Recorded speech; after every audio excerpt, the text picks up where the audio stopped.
Lakeland people have not felt so free, have they? No. Time and time again, I get new immigrants who come up to me and say, this is not the country I wanted to come to. One of them even told me the other day that she fled from the kinds of controls and restrictions that she now sees imposed here in this country. Whether it is the 14-year-old girl who suffers depression after 2 years cut off from sporting and social activities, or the lady, the waitress who mortgaged her house so that she could start a business only to have it locked down again and again and again, destroying her life savings and her chance at a future success. Or whether it's the trucker who delivered our goods.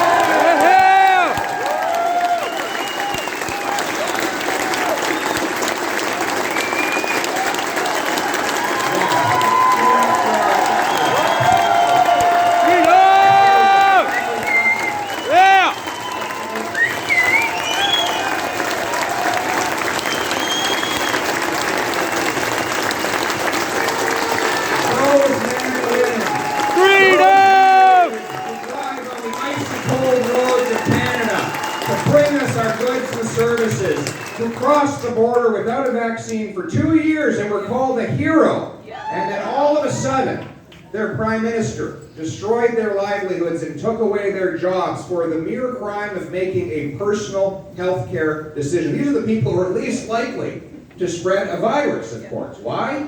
Because they're alone all day in a truck.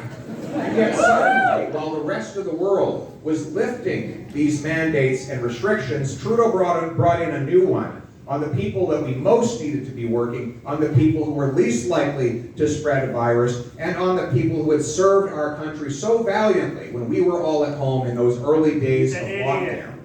They're not the only ones. It might be the woman that I spoke to in New Brunswick, who got a phone call that her mother in Ontario was on her deathbed, but the woman couldn't get on an airplane, again, because she wasn't able to be vaccinated. And so she had to drive through freezing rain for over 20 hours to make it just in time to say her final goodbye.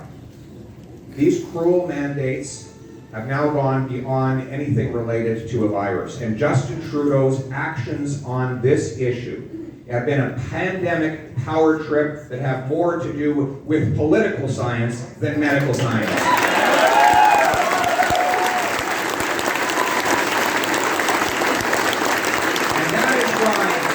Our conservative effort to put a complete and total end to all the mandates and all the restrictions and give our people their freedom back.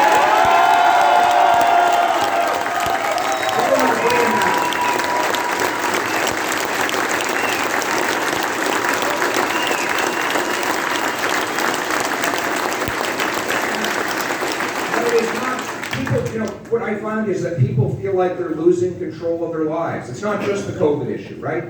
It's our economic lives. Think of the single mother who's lost control of her kid's diet because she's now one of the 4 out of 5 families that have cut the quality or quantity of their diet because she can't afford the cost of food.